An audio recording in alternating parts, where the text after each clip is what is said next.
Hey everyone, it's Dr. B again, and I wanted to talk to you today about something that I've survived in my life that really has given me a lot of insight and inspiration about who I am and what I care about in the world and the work that I do.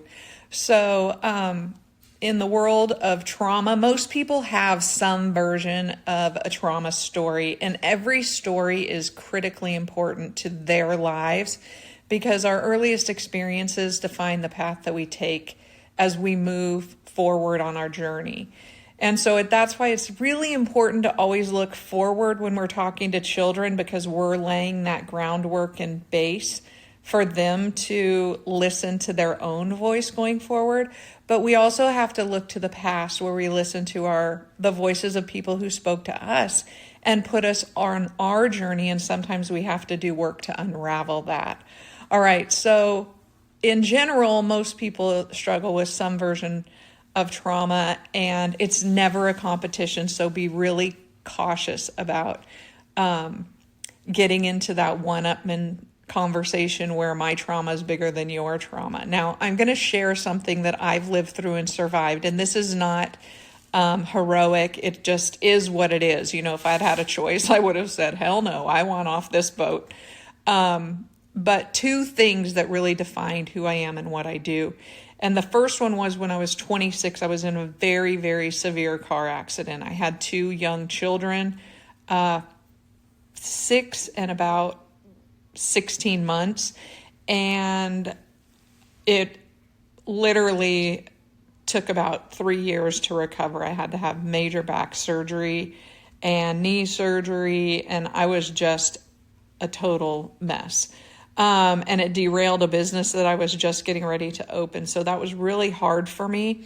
But as I saw that car coming through the red light and right about to hit my window, I just closed my eyes and said, please, God, don't let me die. I need to be here for my littles.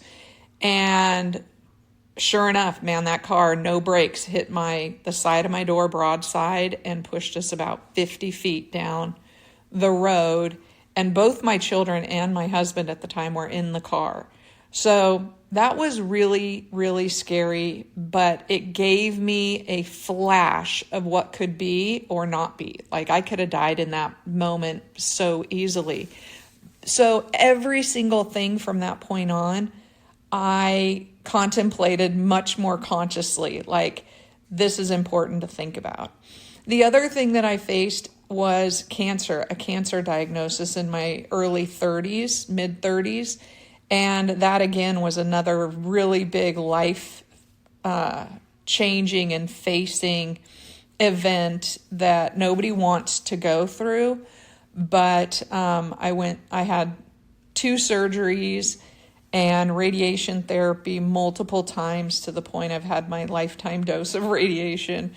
Internal radiation treatment. So, but again, I had to really face my own mortality at a very, very young age. And so I literally have learned, take advantage of every moment that you have with people. If somebody wants to chat, take the minute to do it. If your little needs to sit on your lap, just do it. You know, time is here and gone so quickly that we really should, we really just need to take the moments to be the humans that we are and connect with people. Because you know what? Taking one more work call or sweeping the floor isn't going to change anything the way a short little clips of ourselves will for another person. So with that, I hope you'll check out my school. It's called the Life Print Community. I'll leave the link in the description. But with that, leave a life print.